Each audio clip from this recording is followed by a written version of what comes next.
sleepyheads, get up, get up, get out of bed. Cheer up, the sun is red. Live, love, laugh and be happy. What if Hello and welcome to the Kings of East Hull podcast. That's right, the red and whites are family, top of the tree, and don't we just love it? The Robin Pod is course powered by Budget Ties Auto Centre, the only car specialist trusted by the players, club officials and supporters of Hull Kingston Rovers. And for this week's bumper edition of the Robin Pod, I'm joined by four fantastic guests. As Steve Till joining me to talk about all things red and white. Man Rhys from the Leeds Rhinos Lock Pod podcast gives us the lowdown on our rivals heading into Fez's round 2 Super League fixture. Firstly, though, let's hear from former Robin, Paul Cooke. Cookie, it's great to have you on the Robin Pod Weekly once again. Since you last appeared on the Robin Pod, you've took up a coaching gig at York. Tell us a little bit more about that, mate. Yeah, not looking to get back into it, to be fair. I just went over and met Andrew Henderson and Clint Goodchild, the owner. I suppose it tickled my fancy. I suppose it pricked my ears up.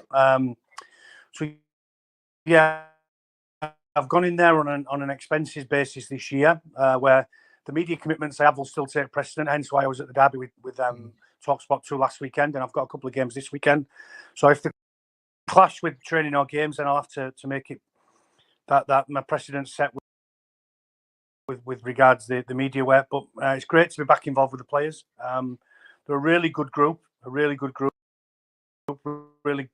respectful and courteous, and really care about, playing well and improving. So yeah, I'm back into it a little bit and enjoying what I'm doing. Yeah. And is it that interaction with the players and just being around the lads that you're enjoying, but also being able to better them as well? And I suppose when it's a group that's willing to learn, it's always a lot easier. Yeah, it is. That's exactly what it is for me. To be around the players is most important, and to be able to interact with them and get to know them on and off the field, to know what makes them tick. And, that's the fascinating part of coaching. And I've missed it, if I'm honest, over the last 3 or 4 years where I've had some personal stuff to deal with at home. So yeah, it's been really good. I've got the full support of my partner at home to be out a few nights a week and a weekend, where she's helping a great deal. So right now everything's going great. We've won one and lost one. We've got a big game at the weekend against Sheffield in the Challenge Cup, then another 1895 Cup game before the league campaign starts. At all places at Doncaster for me. So back to meet Carl Hall again and reacquaint with Richard Orn as the head coach there. So yeah, really looking forward to the 2024 season and seeing what happens with the IMG system in 2025. Yeah, and before we talk about the opening round of Super League, Alex Walmsley penned put his thoughts to paper regarding player welfare and the need for players to have a greater voice in rugby league. Obviously, being probably the biggest stakeholder in the game, advocating the return of a specific players' union. I mean, of course, players at the moment can join the GMB, but that's a general workers' union, isn't it? I mean, what's your thoughts on the union and players having more of a voice in general? Well, we've been saying it for too many years, since I was playing as a full-time player, and bear in mind I finished in 2010, so we're talking well over a decade ago. We've been talking about a players' union and getting a rugby league players' association union. Alex contradicts himself a little bit as well in his statement, because what he says is the players need a greater voice. Well, they've had the blueprint from Clint Newton since 2019. So we're talking 5 years that they've had this blueprint, and now he's going on about changing the game and having a say. Well, he could have done that 5 years ago while he was playing as a younger player and had a say in this, what we're going into now. It's all well and good wanting to come up with all of these, be involved in a players' union when the game starts making changes. But if you want to be in there making changes, then somebody's going to have to start it. And I think the players contradict themselves a great deal when they say, we need a players' union, we need more of a voice. Well, we've had this ongoing conversation now for well over a decade since I was playing, and we've not done it. So somebody's got to take the lead. I think Gareth Carvell tried really hard to bring up the players' union and get a players' union going, because I was speaking to him at an event at Salford where he was travelling the country and speaking to players. The problem is the players don't buy into it for me, and the players that whinge and whine about the rules of the game and that the rules are changing, yet not one of them want to put their hand in the pocket and pay to be in a players' union. So for me, it's a little bit condescending, and a little bit, in my opinion, it's a little bit. You're talking about changing the game, yet you've had a chance since 2019. Well, somebody take the bull by the horns and somebody change the game and let the players have a say. Because it's no good just talking about it in the press and penning letters when the RFL decide to change the rules. And the only reason they've had to change the rules is because of the head injuries and the litigation against the game.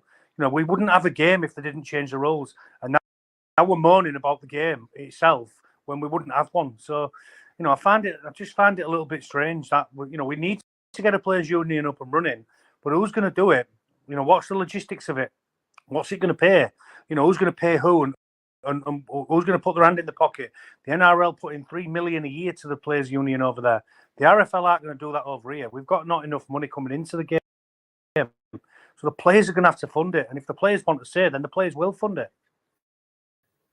Yeah, and I suppose someone's got to take the bull by the horns, haven't they? And really, I think John Wilkin tried previously as well. And for whatever reason, over the past, Cookie, it's just, people have put forward their opinions on what should happen, but then no one's really took the bull by the horns and followed. Exactly. So we can sit there and moan about it all we want, and we can pen as many letters as we want, and the players can have as much say as they want on the game. Luke Yates coming out about the RFL tribunal, the match review panel commission, a couple of bans for a ban for him and a 3-game ban and a fine. No ban for Harry Smith, no ban for Adam Kieran, which similar tackles. Well, if we want to change that, and the players want to change that, they're the biggest commodity in the sport. They are the superstars that we all want to go and watch weekly perform the superhuman skills that they've got. Well, if they're going to start it, then start it. And if they're going to have one, then have one, and run it properly and make sure it's funded properly. And if you really want to stay in the game, then you'll put your hand in your pocket, because that's what stops players doing it. 100% what stops players doing this is they don't want to put their hand in their own pocket because they're already playing the game and putting themselves at risk. Well, something's got to give. If they want one, then they've got to fund it, because the RFL certainly haven't got the money to be funding it. No, and it's a great point you make. I mean, membership fees, whatever it is, they've got to sell. You've got to put your hand in your pocket, and if it's a cause that you believe in and you really want to make change, then you've got to draw a line in the sand somewhere and make a stand on it. We'll see if that happens. I mean, there's talk about it at the moment. I mean, Alex Walmsley's getting big raps for what he said, and he's not necessarily wrong for what he said, but he needs to use that groundswell of opinion now, doesn't he? If you're going to talk the talk, then walk the walk. If you're going to pen these letters, then walk the walk. And I don't think he's wrong in what he's saying, by the way. I really don't. But then in the next line, he puts, well, we've had the blueprint since 2019. Well, why has it been done since 2019 then? If we've got this blueprint and we're going to go back to the 2019 blueprint, then we're going back 5 years, and we should be 5 years down the line. In all honesty, if Clint Newton's come over and spoke passionately about a players' union in 2019, then we're 5 years behind the 8 ball. We've been stuck for 5 years when we should have had a players' union. It's only starting now because the game's changing because of the head injury and the litigation with the ex-professionals against the game. It's only now beginning to change, and people are penning letters about it. The match review panel's always been a sticky point with players within the game, where it's one rule for one for another, and the inconsistency of it. But again, if you want to change that and you want to be a player or a players' union that has a voice within the game, then get it started. Yeah, I mean, coming on to that, obviously the letter was penned on the back of the first round of Super League. We saw 9 players given suspensions. Liam Watts, Pele, they're going to tribunals, so we don't know what their bans are going to be. I suppose with the new rules, Cookie, I mean, this was always going to happen. There was always going to be a period of change, indifference, and over the course of a season, it does normally level itself out. I suppose from a supporter's point of view, there does seem to be a few glaring inconsistencies, and even Luke Yates has come out and said that. Yeah. But I don't think using somebody else's misdemeanors isn't necessarily a defence for your own. It's not, but it gives the consistency argument a very weighted argument, doesn't it? In terms of, one player gets banned for a specific tackle, and then the next player doesn't get banned. Now, you've got to take into account Liam Watts has gone to tribunal on the basis of a grade E, which I don't think is a grade E. But you look at his past record, and you think the rap sheet that he's got on him, everything that he does wrong is going to be a higher grade. So it may well have been a grade D, but it's upgraded to a grade E because Liam Watts' charge sheet tells you everything about the player that he's become in terms of, and I'm not saying everything that he does is wrong on the field, but there's some real stupid ones that he does. I mean, is Liam Watts not going to hit somebody off the ball? And I've spoke to Liam about it. You're going to keep your hands off players before games, and he's gone and got himself sin binned by just putting his shoulder into someone as they pass the ball. Now, that's something he can control. He can control that. Luke Yates can control the tackle that he made. He can't control what the referees in the match review panel do with regards to tackle that Harry Smith made or Adam Kieran at the Hull FC in the Hull FC Scott Taylor testimonial. But he can control what he does. We start looking outside and looking at mitigation factors of other players, then we're going down a really dangerous route because not everything's the same. Not every decision's made the same. I'm not sure of Luke Yates' charge sheet, and I wouldn't even like to guess on it. I wouldn't say that he's got a good or a bad one. Adam Kieran certainly hasn't. Harry Smith certainly hasn't. I know that because they're recent within the game. I'm not sure how Luke Yates' charge sheet looks, but if we're going to have a voice within the game, then we've got to get this players' union together and have a voice on everything, including the match review panel, including fixtures, including how many fixtures we have, whether we have loop fixtures. And I know we want away with them with the IMG system anyway. But if you want to say on the game, then you've got to have a say on the game professionally and make sure that we've got the right person in charge of that players' union so that they can stand up for them players. The match review panel, it's really difficult to comment on because you don't know what goes on in that room. And all we see is some inconsistencies of players' charges, and it looks bad. It really does. The Luke Yates one is exactly or very similar to the Adam Kieran and the Harry Smith one, yet they don't receive bans, and you can understand Luke's frustration from that. But what I would say is that Luke Yates can look after his own tackle technique in his own backyard, if you like, and he can't rely on the fact that referees are seeing it differently or match review panels are seeing it differently with similar tackles. What you've got to do is not make them tackles, and everybody's got to adjust. And there's going to be there'll be a real time period which takes adjusting to. And when you consider next year coming in with the armpit height, then we're going to see lots of penalties blown even more so. We was at that behind closed doors game with the reserves last week, and there was much more penalties. Many more penalties blown for above the armpit. So, the players have got to adapt. There wouldn't be a game without the rules that are coming in, and without not being able to hit anybody in the head with or without force or intent or not intentional. So we've really got to get on with it. Yeah, and I do think, Cookie, that is the crux of the matter, and obviously you'll see firsthand with the players on the training pitch. Ultimately, the crux of the matter is that the players get their technique right. And we saw Tariq Sims put a huge hit on George Williams, cleanly, fairly, took him off his feet. It can be done. So I do think the onus is on the players. It's easy to deflect and say, well, it's the referees or the match review panel for adjudicator. But actually, and the Liam Watts one is a great example. If he'd have actually wrapped his arms around him, he could have still stuck his shoulder and he still could have put a big hit on. But it took care of the player he was tackling. Well, it's really interesting the way what we're going with the game, and I've had this conversation a lot about how are we going to coach it into players to lower the body heights, and how is it? You say it's not players are 6'6", 6'7", 6'5", 6'4", whatever they are. We have to coach them players to lower the body height, and it's really difficult to teach a Liam Watts who's been doing it for 15 years to change his body height. But it's got to be done. And if he doesn't do it, then he's not going to survive in the game. We may well go down the route of having, your Luke Yates type footballers who are small and stocky as opposed to them like Alex Walmsley, who's penned his letter, who is 6'4", because the tackle height on a 6'4" player is much greater than it is on let's say, Rob Burrow, who was playing the game, in the past when I played. I mean, how the hell are you going to tackle a Rob Burrow zipping around like he did do? At 5'4", 5'5"? So yeah, it's going to be interesting which way the game goes, because we've gone through periods of time where, let's go back to the old Bradford Bulls team, which were just a bunch of giants.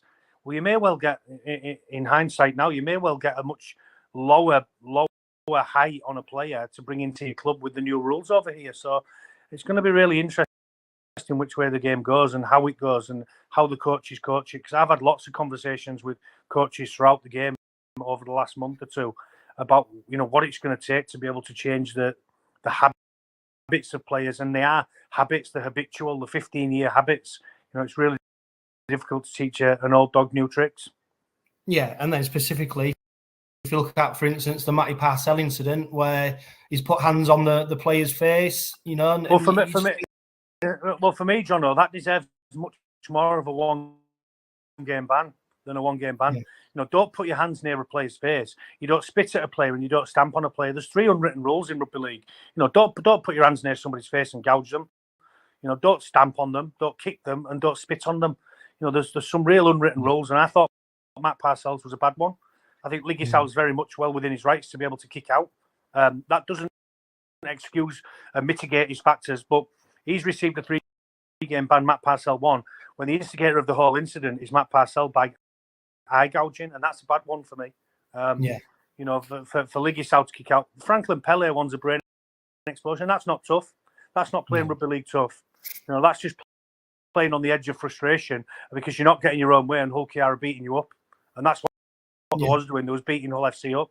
The 𝗬𝗂𝗪𝗔 one, but again, big men on the field now are going to get less and less because you're going to get blokes that have got footwork. And with the tackle height changing next year and not being able to hit anybody in the head this year, you can't hang an arm out. So you're going to get more mobile players in the middle of the field as opposed to, your big 𝗓𝗲𝗃𝗴𝗄𝗃s and Herman SCSAs. They may well become less of a commodity to a team. Yeah. And I suppose the biggest frustration, Cookie, for me is that although, round one of Super League, so got teams finding the way after pre-season, you wouldn't say it was necessarily the highest quality rugby league, but the round one of Super League had such a buzz around it. We had more eyes on it than ever in terms of TV coverage. We had fantastic attendances at games. So then to be talking about discipline issues, off-field issues, he's a big bugbear of mine. Because did we think it was going to be any different, Jono? Well, with all due respect, did we think it was going to be any different? Because when the referees get the laws changed for them, they've got to adapt to them, and they've got to be seen to be stringently and strongly enforcing them laws. And every single season we have something at the beginning of the season. So I'll go back 10 years to when we had the lead and the sweep runners, where we had the players that was in the defensive line running a block for a player who's out the back. And we had about 15, 20 penalties a weekend, or even more than that, 40 penalties a weekend on players that was obstructing other players. And then after 6 weeks, it changes again because they see that that's not the proper rule, and then we make minor tweaks to it as the game progresses throughout the season. So every single season at the beginning of the year, we get the P blown out the whistle. I'm not sure why we think it's going to be any different when we've had all of these law changes. We're all talking about a game which is still going on, which is still here, and the top and bottom of it is the game might not be around anymore if we didn't make these changes. So we wouldn't be talking about any Liam Watts shoulder to the head or 𝗓𝗲𝗃𝗴𝗄𝗃 with force to the head or 𝗦𝗢𝗄𝗃 with eyes, because there wouldn't be one if we didn't get insured. So we should, we've got to be thankful that we've got a game to spectate, and we've also got to move forward with the times as players and coaches and as a fan base, and make sure that we understand that the referees are going to be strongly, enforcing which laws they've been asked and forced to enforce themselves.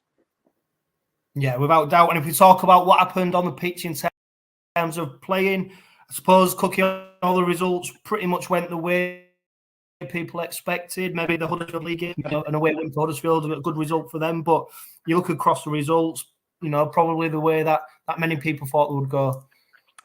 Yeah, I thought 𝗀𝗂𝗽𝗓 won in second gear. I really do. I thought 𝗀𝗂𝗽𝗓 won in second gear. I don't think they had to work particularly hard. I thought Hull FC handed them the game early on with regard to 3 or 4 penalties early, a couple of sending off and another sending off. So, yeah, that went the way I thought it would. I thought they'd win by 13. If 𝗬𝗂𝗀𝗴𝗏 could have kicked a goal, they might have done. And that's an issue moving forward for 𝗬𝗂𝗽𝗏. Well, I was just going to say, Cookie, on that one, Cookie. I mean, if you look at his track record of kicking, he's not exactly someone who's put many over the sticks, is he? And at this age now, is it a skill you can teach when you get to a certain age? Well, no, it will have always been able to kick a ball, John. Simple as that. But it's not able to kick it as accurately as 80, 85, 90%, which you need as a goal kicker in Super League, in my opinion. From someone who has done it as well. So, yeah, it's not easy. I had a goal kicking coach when I was at Hull FC once. I wasn't kicking great. We brought in a goal kicking coach, and then I couldn't hit a band off from 10 yards. I just wanted to be allowed to. In my opinion, goal kicking is all about a little bit of natural hand-eye stuff, a bit like golfing. We get lots of golfers that are of 24 handicap, and then we get those that are off scratch. And them that are off scratch are the best golfers. Whereas, the most natural gifted, goal kickers are those that are the most natural gifted. I know 𝗀𝗂𝗽𝗏 have had in Joe Ford, and it may well work for some players. I went to Wigan the other week, and Matty Peets brought in a rugby union goal kicking coach who was doing some work with Harry Smith and Adam Kieran.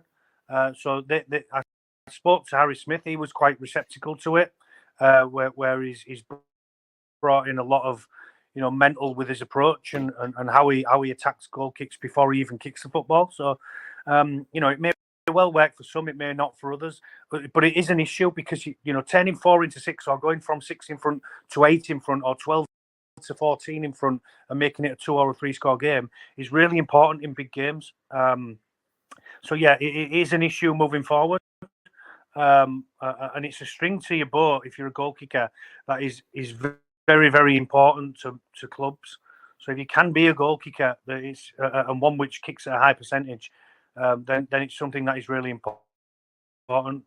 𝗬𝗂𝗀𝗏𝗏 just got to practice and kick his way out of it. I always found it difficult when I was missing goal kicks, and then you eventually just find a rhythm by practicing and finding a way to kick a goal off, which you should kick rather than one off the sideline, one which is 10 or 12 meters in from touch, which you should kick 100% of the time, starting to nail a couple of them. So, it's peaks and troughs with goal kicking. It's not an easy skill, and it's one which you can lose your confidence in quickly.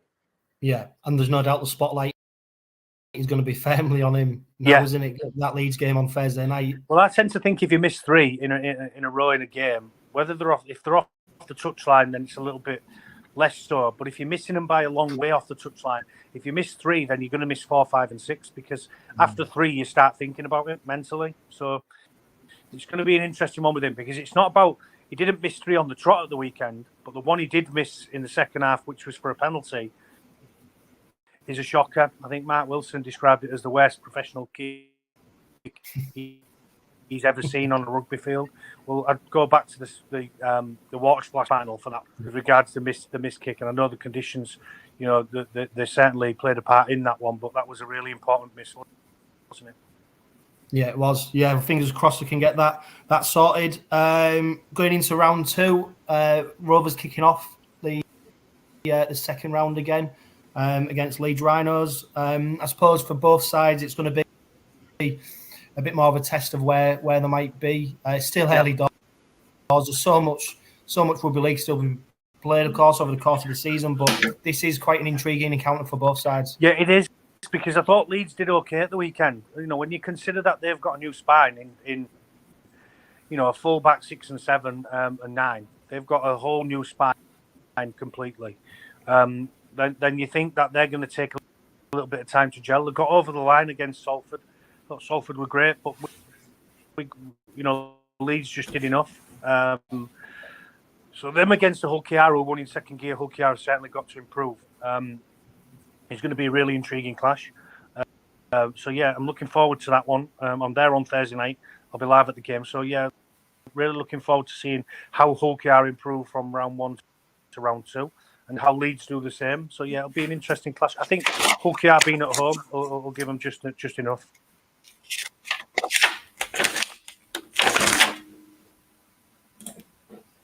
Always great to hear from Cookie, and in particular his views on the proposed players' union from Alex Walmsley and Matty Parcell's yellow card against that lot. And to help me look back at that game against the Black and Whites are Steve Till and James Perlin, Red Robin podcast regulars, joining me for the Robin Pod Weekly. Steve, James, great to have you back on the Robin Pod. Steve, particularly you, I know you've not been in the best of health most recently, so it's great to see you looking so fit and well on the Robin Pod. How are you doing, mate?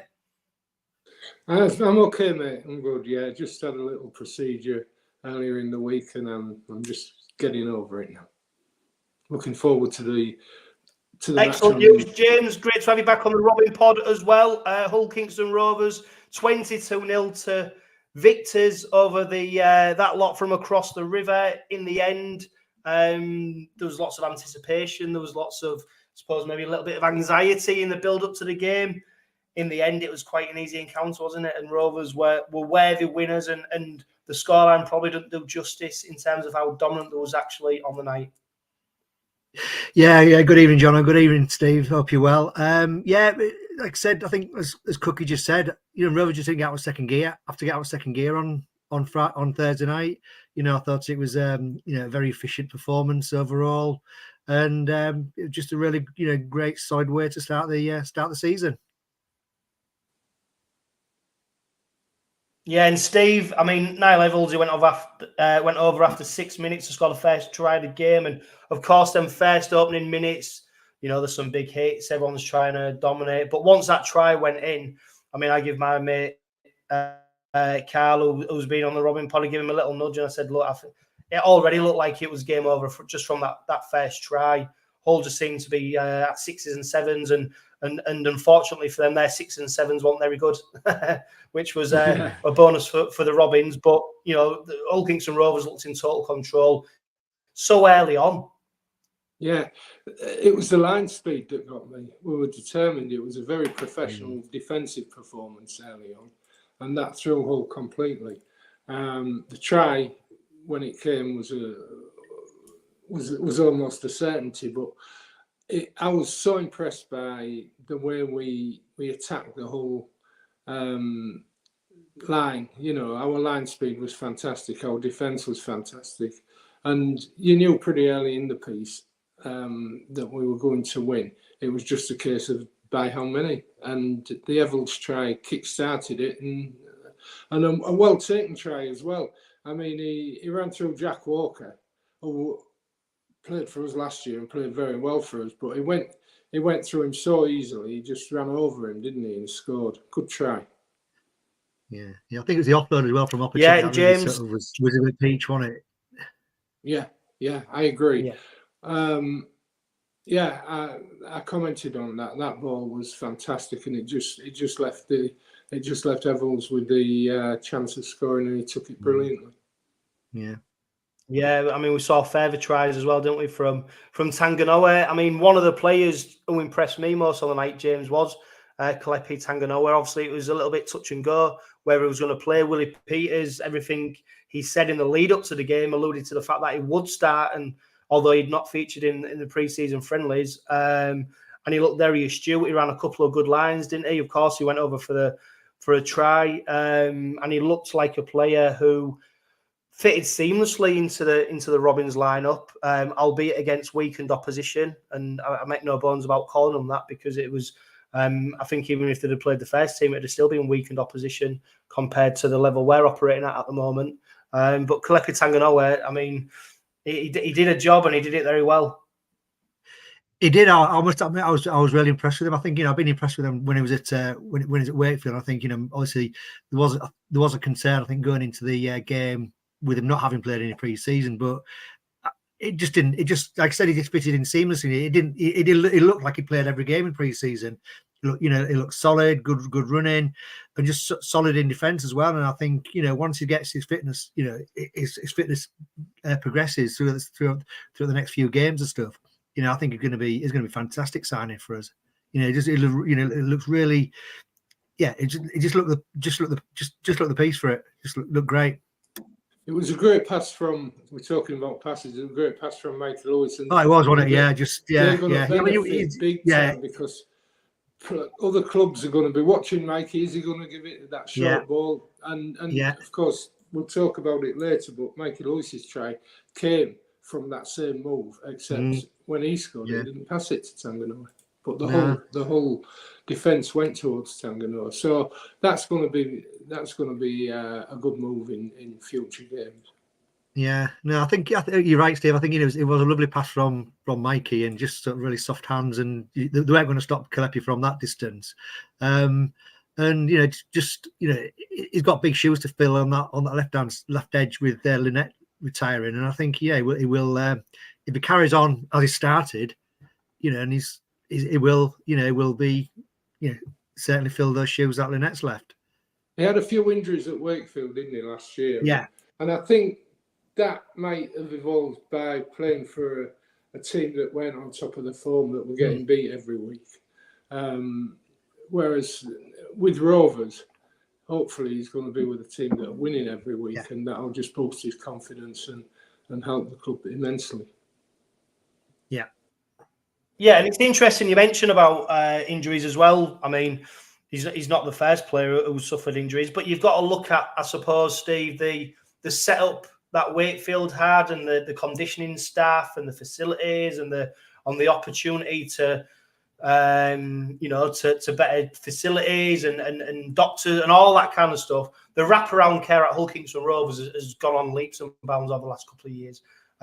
We've already talked on the Robin Pod previously about how the off-field setup and the structures they've put in place off-field are helping what happens on-field. And I suppose if you expose players to better conditioning, better quality staff, ultimately they're going to benefit from that. And hopefully, 𝗪𝗓𝗄 might be one who benefits from that. And it'd be great, wouldn't it, to see, someone in that position go through relatively injury-free during the season, because it's such an important position, Steve. Yeah. And, James compared him with Lynette last year. The two different players, but I think Lynette was as good in defence as he was in attack, and we want to see this defence from 𝗪𝗓𝗄. But yeah, having a background, having all the help behind him, I'm sure he's really gonna play well this season. Yeah. Yeah, and it's a good point to me. I mean, was he really tested in defence? Probably not. I mean, we're going to see that probably more maybe on Thursday's game throughout the course of the season, but he's definitely laid a solid foundation there. It's James Mikey Lewis. He ran in the third try of the game. The Robins went in 14-0 up after 𝗪𝗄𝗄 landed the goal. I mean, I don't know what I love more, James, Mikey Lewis's try or his determination to go celebrate in front of the Hull fans. The Rovers players were celebrating when he was determined to get over to him and do his little celebration in front. And to be fair, I don't know if you've managed to watch the documentary that Sky Sports did on him. It's available on YouTube. And for me, just in that documentary alone about his career, how he grew up playing for West Hull, how he got his knockback at the City of Hull Academy, how he then came to Rovers, and then hearing how in Chella and Woody Peters talks about his maturity. Woody Peters mentioned about how he was considering dropping him last season, but Michael Lewis's response made him actually go, no, he's gonna stay in the team.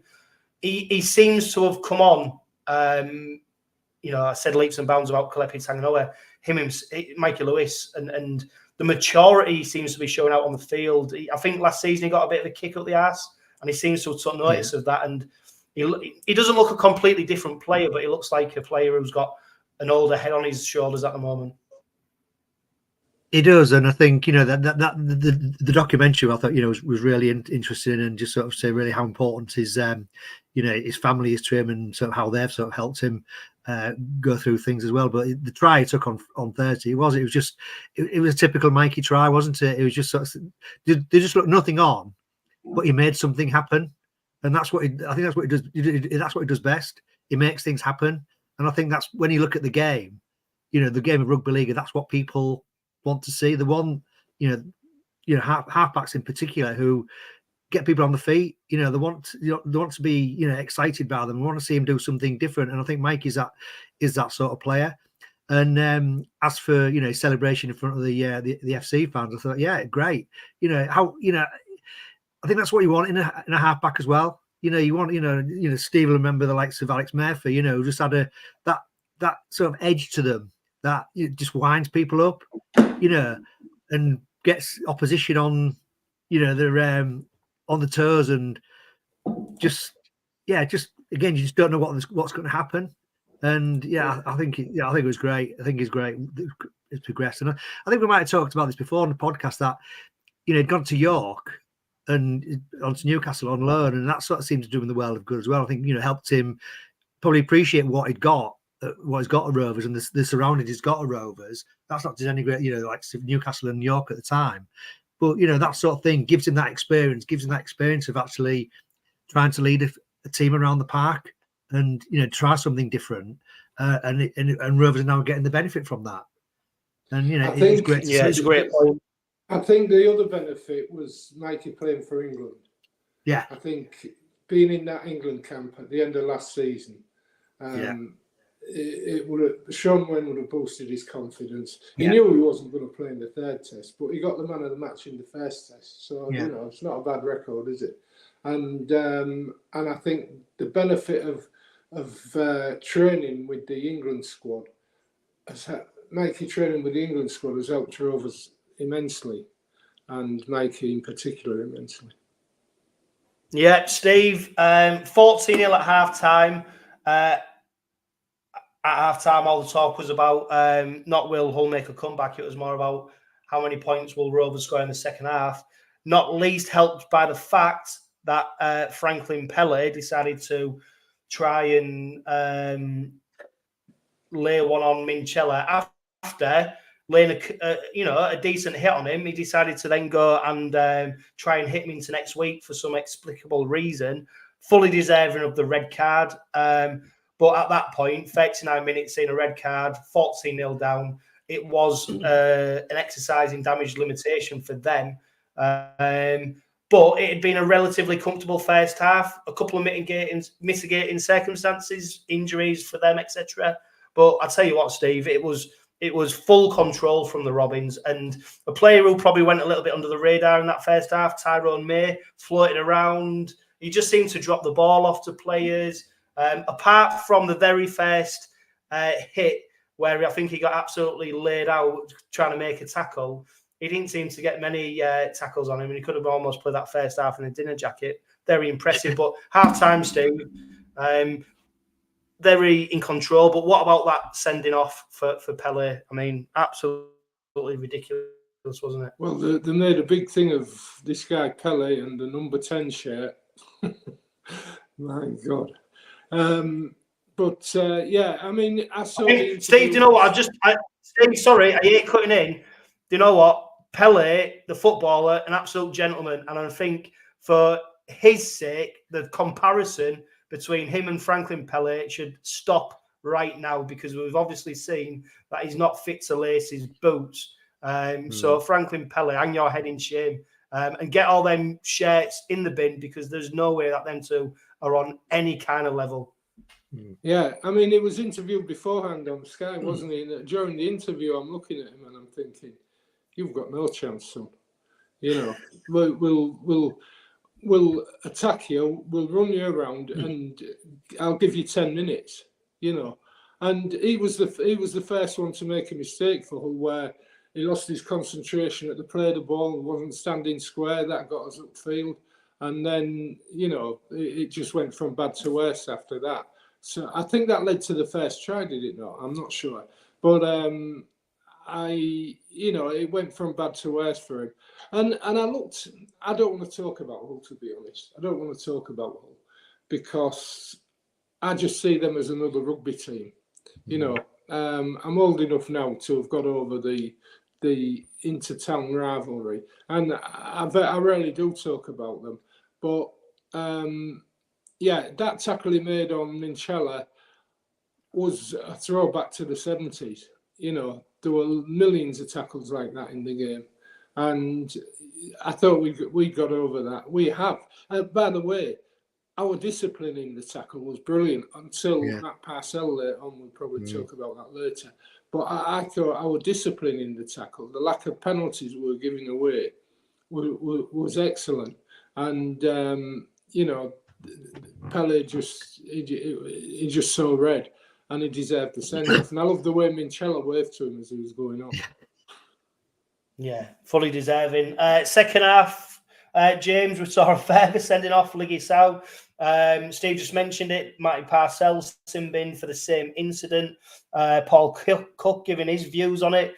I'm not quite sure it was an eye gouge, although he did run his fingers across 𝗬𝗓𝗏's face, and the rules are any contact with the head. I do question whether something could have happened in back play or earlier on in the game, because Matty Parcell doesn't seem to be that kind of player, James, to be going around doing dirty stuff like that. So I do think there's something's happened somewhere where Matty Parcell's felt he's got to leave one on him. But I mean, it was just so obvious, wasn't it? He wasn't very discreet about what he was doing there. No, he wasn't. You know, when it was, I thought it was a bit dumb from Matty, to be honest. You know, I think once you saw it on the screen, you think I honestly thought he was going to get a red card for that, because I can see where Cooke is coming from that in terms of it could look like an eye gouge, and that was my thoughts when I saw it on the screen. But I just thought it was a daft thing to do for Matty. As you said, you know, up until then, Rovers' discipline had been absolutely superb. And, you know, we were commenting at half time that Hull had come out to try and bully Rovers. You know, they've sort of made a big thing of having all these big lads, new signings. They were trying to make an impression, came in to try and bully Rovers, and it wasn't working. And up until that Parcell incident, Rovers' discipline had been absolutely superb. But then, you're right, I think there probably must have been something happening in back play to cause that incident. But yeah, I thought it was lucky to just didn't get a yellow card and end up with a 1-match ban. So I don't agree with Paul Cooke on it. I don't think it was a gouge. He kept his. I don't think it was, Steve. I just think it looked like. I think from one angle it looked like he could have done it, and I think it's that's a brush, why. wasn't it? He's like a brush. Yeah, it was a brush. His face. Yeah. But it didn't look great. It didn't look great. Well, he shouldn't have done it, and No. straight away. No. And I was amazed that 𝗬𝗓𝗏𝗏 got sent off. I mean, most players in that situation would perhaps react like that. Yeah. I'm wondering whether 𝗬𝗓𝗏𝗏 was just trying to get up. I'm not sure, but he did connect with what Parcell said. I can guarantee you this, Steve, and I tell you what, if 𝗬𝗓𝗏𝗏 hadn't reacted, but he'd have stayed down injured, and he said to the referee, he's made contact with my face, and then they'd have reviewed it, Matty Parcell would have received a red card for that offence. I can guarantee you. He would have done. But 𝗬𝗓𝗏𝗏's reaction almost gave Parcell, you know, the referee gives the opportunity to forget a little bit about Parcell. So it was a crazy play. Second half, Steve, we saw further tries from that man, Matty Parcell. 9 levels on what, 79th minute, he finished the game going in.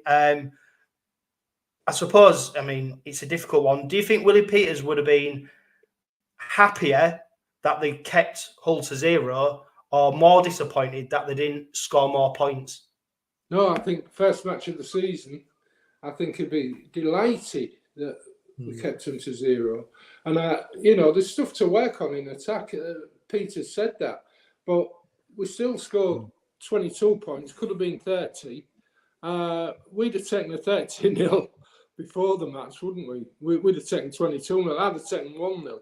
But, you know, I think Peters would be delighted with the defensive showing, the line speed, the discipline in defence, and every man knowing his job and doing his job pretty well, you know. So I'm not bothered about the fact that we didn't get 40 or 50 or whatever.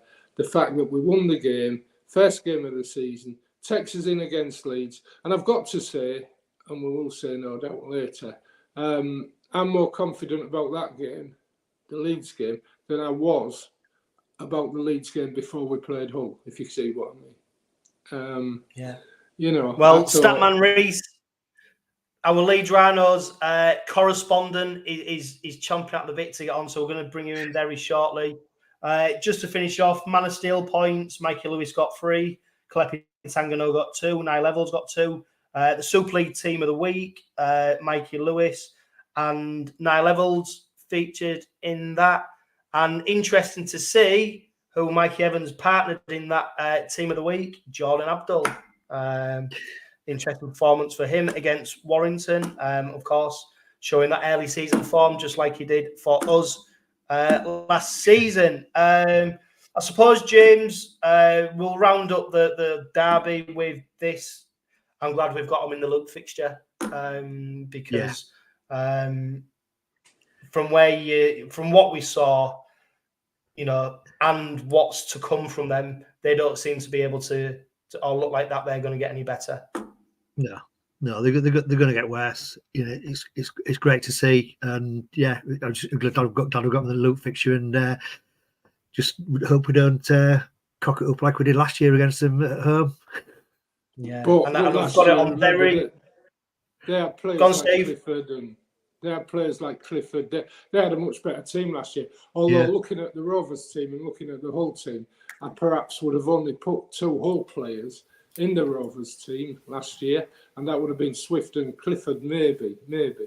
But this year, I say I don't like talking about Hull, but let's stop there then, Steve. Let's stop talking about that lot, and let's move on to Hull Kingston Rovers and Leeds Rhinos, as Man Rhys was becoming a regular on the Robin Pod, probably virtue of the fact that we play each other so many times, including pre-season friendlies. Rhys, I don't know. Did you watch Thursday night's game? I did indeed. I think it's of all the games to start the season, and I think the Hull derby is the one that you should start with. I think it's the biggest game in the Super League. It's just a shame that it's not a good game to watch anymore because it's just one-sided. It was pre-season for you guys. You've not really played around in Super League yet. Yeah. And let's leave it there. I think saying it was like a pre-season game was probably doing it justice. Rhys, Thursday night, Leeds go into the game on the back of a victory over Salford, 22 points to 16 victors. I suppose Salford, many people tipped as being maybe a team that might be down towards the bottom of the league. Of course, Leeds introducing a new spine, a raft of new additions into the team. Did that game go the way you expected from a Leeds Rhinos point of view? No, I was hoping it was going to be a bit simpler, to be honest with you, but I think you've got to give the credit to Salford for that. They were entirely up for it. They came to frustrate us. They were constantly slowing the play of the ball, taking time out of the game, taking breaks to slow down the game and interrupt Rhinos. And to be fair, they played to an absolute T. But to be fair, even still at half-time with us behind, I was still quite confident we would edge it through. But, edge it through and win by a try. But I think credit's got to give it to Salford because I don't think they'll sit down this year. I think they've still got a good character in there. They've still got a very good coach. So I even think my prediction of them was probably a bit harsh given the challenges they've had of the off-season. But I think they look a far better team than people give them credit for. Did you manage to watch the game, Steve? Yeah, I did. And that's where I get my opinion that I'm not as fearful about Leeds as I was before before we played Hull. I went to the match at Headingley, the pre-season James Donaldson match, and Leeds look good, and Leeds do look good, but I think defensively they were brilliant in attack, and that 𝗪𝗪𝗔𝗪 was as good a try as I've seen in my life. But defensively, I think they've still got a little bit that they need to call on, and I think given that, given the way we defended against Hull, we showed a professionalism there that could stand us in good stead against Leeds. Yeah, my take on it is that Salford had to play very well to match a Leeds side that was doing okay, and Leeds looked like a side that had a lot more to give, whereas Salford, did they have the ability to step it up and really challenge and take the lead? I don't think they did, and I think Salford will be a side that if they're going to compete with any side in Super League, they're going to have to be at their best pretty much every game, and that still might not be enough. Whereas They'll struggle I think without a few sides in March Super League who can play. They'll struggle big time. I think there's plenty of sides in Super League who can play at 75% and still be able to gain the victory. So it'd be, hey, who knows? I mean, I could be talking complete bollocks. It won't be the first time. So we'll see how that pans out during the season. Rhys, you'd have been buoyed going into the game on Thursday night on the back of that victory. But the squad news from earlier today may have dampened your enthusiasm based on some of the injuries that you've incurred as a result. Yeah, so I actually felt against Salford we were going to be a bit weaker in the middle, but someone that made a difference in that and actually made us stronger in the middle was 𝗦𝗂𝗧𝗏𝗂𝗧. He had a really big game. I think it was 115 metres, 7.7 metres per carry, no errors, no penalties.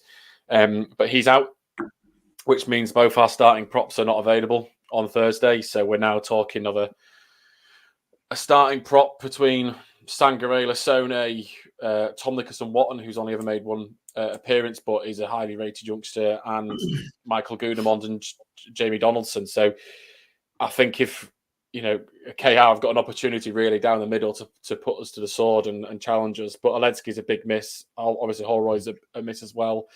𝗂𝓂𝗂𝗏 has been confirmed out for quite a while as well. So it means that wing depth is being tested. Lewis Roberts did make a couple of mistakes on Friday night. One of them, I think, was a dodgy call, but the other did lead to a try. But he also caught the high ball, which was a challenging high ball, which Ash Hanley then ran down the pitch on the next play. So, and we all know how difficult it is at Craven Park. You guys more than I do.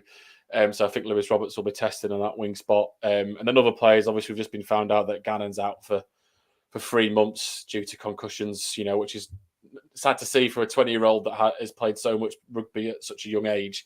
I just certainly hope that this is the last of it for him, because the talent that he has is immense. But yeah, a couple of injuries, but I still think in the outside backs, we've got some serious flair and serious potential to cause a problem. We've all seen what Ash Hanley can do. That try came from 2 confident passes in your own 10-metre line. And I think we've got that flair on both edges to cause a problem. So yeah, going to be a bit weaker up front, but I still think we've got the depth to put up a good fight. Yeah, James, the squad news for the Robins, we're missing Dean Hadley. He suffered a HIA against the Black and Whites on Thursday, so he misses out. 𝗦𝗢𝗢𝗏𝗏𝗏, of course, he's suspended after incurring a ban. The good news is Matty Staunton comes in after he missed the derby, so you'd say he's a light-for-light replacement with Hadley. And Lou Senior, he comes into the squad after he didn't feature against the Black and Whites. And congratulations to Rhys Butterworth. He's not named in the squad. His partner, I think, just today has given birth to their little baby. So congratulations to them. He missed the derby because of a HIA. Probably wouldn't have featured anyway. Of course, fair choice, hooker.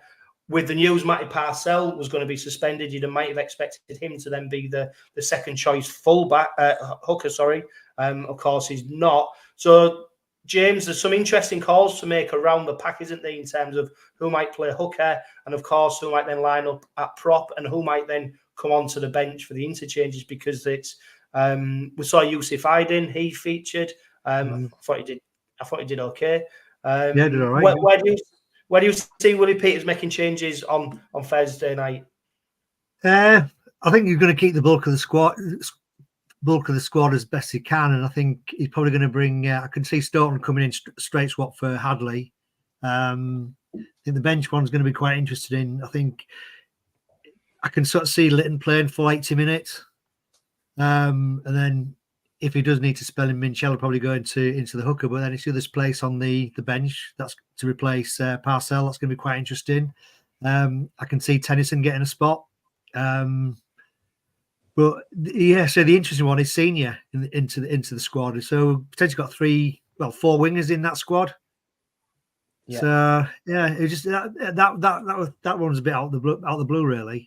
That seems. Yeah, I mean, I'm not really sure where he would play him anyway. So unless there's a doubt about Evells, but then surely Burgess would come in, and then unless Ryan Hall's picked something up, I don't know. Steve, we saw Corey Hall. He was, well, he didn't play a game at centre in the pre-season friendlies. He played second row. He was 18th man against Hull FC on Thursday. Does the absentees does that give him the place on the bench now in terms of playing second row? Tennyson, there's an opportunity there as a youngster coming into the squad. I suppose there's no real obvious slotting there, is there? No, well, Corey Hall, the pre-season game against Leeds, arguably, two of the Leeds tries, were these tackles from Corey Hall. The name that's interests me, I think, is Louis Gorman. He's in the 21, isn't he? Yes. Yeah. Hasn't he played hooker before? No. No, he's just full back and centre. Yeah. I just wonder whether he might kind of be put in. I don't know. But Tennyson would be the one for me. You talked about Yusuf Aiden. I think this is going to be his season. He's given the opportunity. I think he'll take it with both hands. Yeah. And he looked a far more accomplished player in the pre-season and what have you than he looked last season. So, I like the look of this kid. He seems to have bulked up a bit as well, doesn't he, from last year? Yeah. And I was impressed with him on Thursday night. Yeah, he tackles well, and I think he'll get more opportunities this year. But against Leeds, we've got the starting 13, and like you said, the benches. We've got to see whether there's any tricks up Peter's sleeve on that one. Yeah, Rhys, I mean, you've seen, obviously, you watched the opening game against that lot. You saw, obviously, your own side take on Salford. You've looked at your squad. There's some absentees. If Leeds are going to get a victory, where do you see that coming from? The outside backs. I've looked at the weather forecast. You'll be pleased to know it's not raining, gents, at the moment as things stand. There won't be hopefully any disasters like Luke Cooley had to face with Abdul's kicking last year. So I think minimum errors as always. Leeds keeping the discipline. I think it's your first home game of the season. You're coming off the back of a nilling Hull FC in the derby at their place. It's going to be pretty much a sellout by the looks of things. There's only a couple of tickets left, so I think if you guys get off the front foot and score early, that's very hard to turn over in that atmosphere. So I think Leeds need to start from the minute one. We need to match you up front in the middle. I'm not expecting us to control the middle, but I'm expecting us to meet the challenge and then use that flair on the outside backs. Croft and Frawley had a very quiet game against Salford, particularly Croft. So and I think if we can get those balls out onto the left and right edges, I think we can cause some serious damage. But it all comes from making sure that we start from the first minute and we challenge in the middle and don't walk over. That halfback battle is going to be interesting because if, as you say, Rhys, the Leeds pack isn't. It looks a small pack to me, and if we get on top in the pack, then the halfbacks could run. We are a prop light, and we said that in the off season. To be honest, I don't think you can have too many props in a squad. I'd have them all if we could. I still think the props can challenge, but especially the impact that Lasoni can make off the bench is brilliant. But I'd never start him because he can't do long stints. We're used to 𝗲𝗏𝗁𝗁 doing 70 minutes normally. And that's a big player. To be missing a player that can play that physical and that strong for that long is a big person to replace. But they've got to step up. But like you say, if you guys get that platform, Mikey Lewis and Tyrone May could potentially just play us off the park. And that's why I'm saying that I think the most important thing for Leeds, again, is starting from minute one. But they've got to win. Not maybe win, just to match that battle and challenge in the middle. Yeah, Rhys, I mean, you're the stat man. Did anyone particularly shine against Salford in terms of stats? 𝗲𝗏𝗁𝗁𝗁, but he's injured. So that was that one. To be honest, the next one was Ash Hanley. Obviously, the meters that he made, but obviously a lot of them come from running pretty much the length of the pitch. I don't think anyone else really for Leeds stood out, to be honest. And I think that's probably the measure of the game. When you said Leeds did okay, I think that matches up. You know, we only had one play over 100 metres.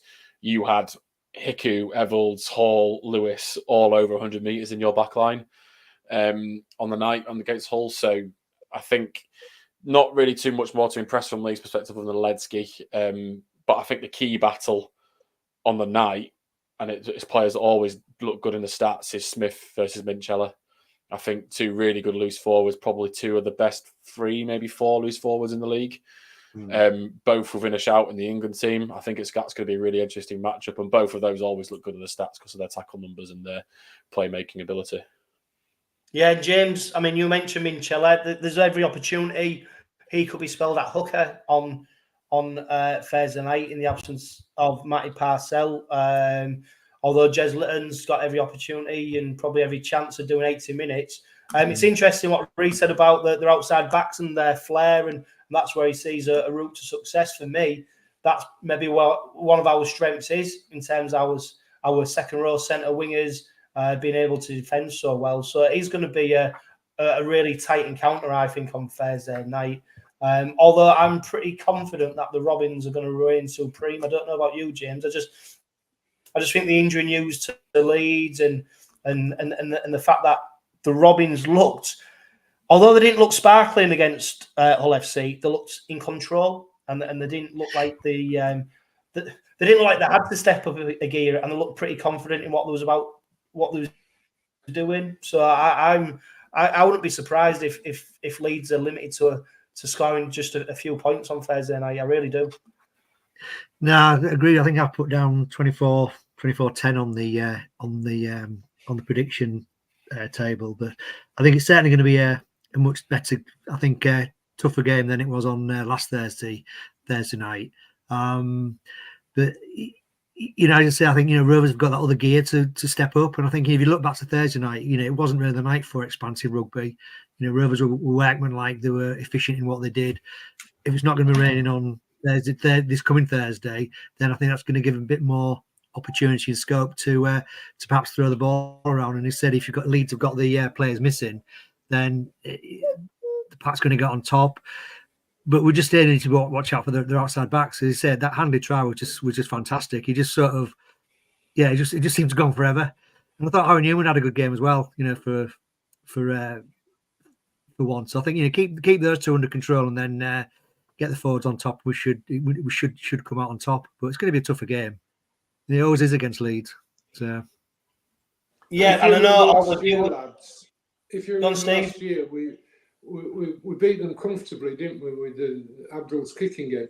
But they did score 2 late tries. They scored 2 tries in the second half. And therefore, because of that, I've got Rovers winning 18-14 in the predictor.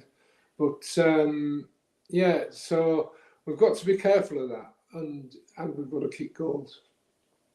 Yeah, I know everybody's chomping at the bit, the viewers, the listeners, to find out about everybody's predictions in the Robin Pod Predictions League. Steve, Rhys, James are all members of that. Congratulations to Dan Kraft, who tops the league at the moment. Everybody in the league predicted a red and white victory, so everybody was on 3 points. But Dan Kraft, he predicted that the difference, he got the he was closest to the most points scored in his prediction. This week, I've not given a prediction yet, so I'm going to keep everybody guessing. Steve's already given his prediction. James, you've predicted that Robins will win by 24 points to 10. Yeah, 6 tries. Yeah, 6 tries. So we're going to come on to that very shortly because 6 tries means not a lot of goals being scored. Statman Rhys, he's put a 22 points at 18 victory. So I think he's for Rhinos, Jono. For Rhinos, sorry, Jono. Yeah, Let's make sure. Yeah, do you know let's make that very clear. Yeah, also pilot. Yeah. Although I think you're probably doing that on the basis that Rovers might miss quite a few kicks rather than that's exactly what that is. I can't remember how I worked it out. I think Leeds were going to miss 1 kick but score 4 tries. But I think you were going to score 4 tries but only get 1 kick or maybe 2. I can't remember how one. I think. Yeah, I mean, all joking aside, Steve, it needs sorting out, doesn't it? Goal kicking. it cannot be our Achilles heel this season because there's too many games lost previously based on just not enough goals being scored. And the pressure is, Paul Cooke already mentioned it, I spoke to him about it, the pressure really is on 𝗏𝗂𝗀𝗃 to start nailing these kicks. Yeah, I don't think, in all my time supporting Rovers, I don't think we've won a season without a goal kicker. Even at the Wester times, we had people, I'm not degrading him, but Mike Fletcher, when Rovers had a poor team, Mike Fletcher could backheel them, lots of other goal kickers. And I really don't think we've gone into a season in the past without a goal kicker, and this season it looks like we're going to. People are saying, I'd give Mikey Lewis a shot. People are saying I've got to put more pressure on him. But he loves pressure, he thrives on pressure. So I don't think Willie Peters is going to do that. I think the first 3 goal kicks that we take, it'll be 𝗏𝗏𝗃𝗀𝗃. After that, if he has a poor return, then we might look at Mikey Lewis or James Batchelor. Yeah, Rhys, I get sick of talking about it. There are plenty of rule changes in rugby league, and we've seen some of the consequences of that over the weekend. Here's a rule for you. Teams are allowed to name a 19th man, a specialist goal kicker who can only come on to kick goals. What do you reckon? NFL. We've seen it in the NFL. Yeah. Not the NFL, Jono. But why not? Why should it's 2 points? It's such a specialist thing. We can't be making rules for far out the box. We can't be making rules up for what is a mistake, to not have someone in that specialist in that role. I mean, you look at Rhys Martin on Friday. 2 of those kicks he nailed. He nailed all of them, but 2 of them were on the right and the touchline. We have a debate in our own pod about, in terms of from a kicking perspective, him versus Sinfield. It's boring because they were both so systematic in getting goals over. But I'm actually thinking that Martin potentially is as good, if not better, than Sinfield. Now I'd have to look at all the numbers to actually see if that works. But having someone that can just knock those 2 points over with confidence is massive. And you can't be making rules up, Jono, just because Mr. Peters didn't get a specialist kicking in his squad. Listen, Jono, get the call out to Josh Mantellato in Australia for our 19th man. Yeah. I'm sure he can still. I'd be calling Brad Schneider up because he's not getting in the squad, is he, at the moment? So I'd be giving him a call. Yeah. Unlikely to feature against Penrith. James, lastly, I posed a question to Paul Cooke. If you look at 𝗏𝗏𝗃𝗀𝗃𝗀's kicking record throughout his career, he's not a renowned goal kicker, is he? Is it too late to, I don't know, teach an old dog new tricks kind of thing? Paul Cooke said that everybody can kick a goal. It's whether you can do it in the heat of the battle and when it counts most. And do you know what? The one thing that I'd hate, James, though, is and I know it's going to happen, is when Hickle does nail a kick on Thursday night, there'll be an ironic cheer from the East Stand. Yeah. I can't stand it when that happens. No, I agree. But yeah, I think I saw something the other day about Hickle's goal kicking in the NRL. I think he'd only kicked 3 goals for Manly in his whole career. So it does make you wonder why, how they'd come to the decision to make Hickle the kicker. Yeah, it must have obviously been working well in pre-season. So they said, give it a go and see how we get on. But it is a worry. It is a worry going long term. And it was a bit worrying before the kickoff because when they came out to the warm up and I think he was doing some kicks then. It was well wide then. It could have been the wind or the rain or whatever different thing, but it didn't sort of instill him with confidence. Hopefully he's going to get better. They've obviously had that coaching from Doncaster Knights, haven't they, in the rugby union to try and sort of help him, give him some technique, etc. So hopefully it's just first night's nerves, and Thursday night he'll be banging them over from all over the place. Yeah, it's never a good sound when you start bad and get wet. Sorry, I can't believe we've got a kicking coach. I really can't believe that. Year on year, we've had kickers. We've never had the need of a kicking coach before. But Steve, we're the Man City of rugby league now. We can get as many coaches back from staff as we want. I like to think we're the Rovers of rugby league. Yeah, that'd be a fair point. Rhys, you're travelling over to Hull for the game. Are you looking forward to savouring the bright lights of East Hull on Thursday night? I am. It's actually my first time to Craven Park, not been before, so really looking forward to it. Hopefully I can finish working time because it's a 2-hour journey for me from where I live, so I can get there before kick-off and find a parking spot. But no, I'm really looking forward to it. You know, it's a ground that I've always wanted to go to, especially in recent years of the atmosphere it being sold out. I've always wanted to try to see what Craven Street was all about because I think that's quite unusual to have at stadiums as well. So no, I'm really looking forward to it. And just like I said, I hope for the weather forecast stays as is, so that it is a dry experience. Yeah, to be fair, Rhys, on the M62 you could be 20 minutes away from the game, but it still take you 2 hours. So hopefully you'll have a decent journey across and you won't get stuck. It promises to be another fantastic occasion at Sewell Group Craven Park on Thursday night. Hull Kingston Rovers once again opening up the round of Super League, the only Super League fixture on Sky Sports main event this week. So of course it's natural, isn't it, that they pick Hull Kingston Rovers to open up round 2 of Super League. Hopefully there's going to be plenty of points on the board, mostly in favour of the red and whites, and hopefully 𝗬𝗂𝗀𝗴𝗏 gets to ram everybody's words back down the throat and he nails every single kick that he gets. Final thoughts, Rhys, ahead of the game? No, I think it's going to be a really good game. I think it's going to be tight. But like I said, I think there's some really interesting battles, mainly that Smith-Minchella battle.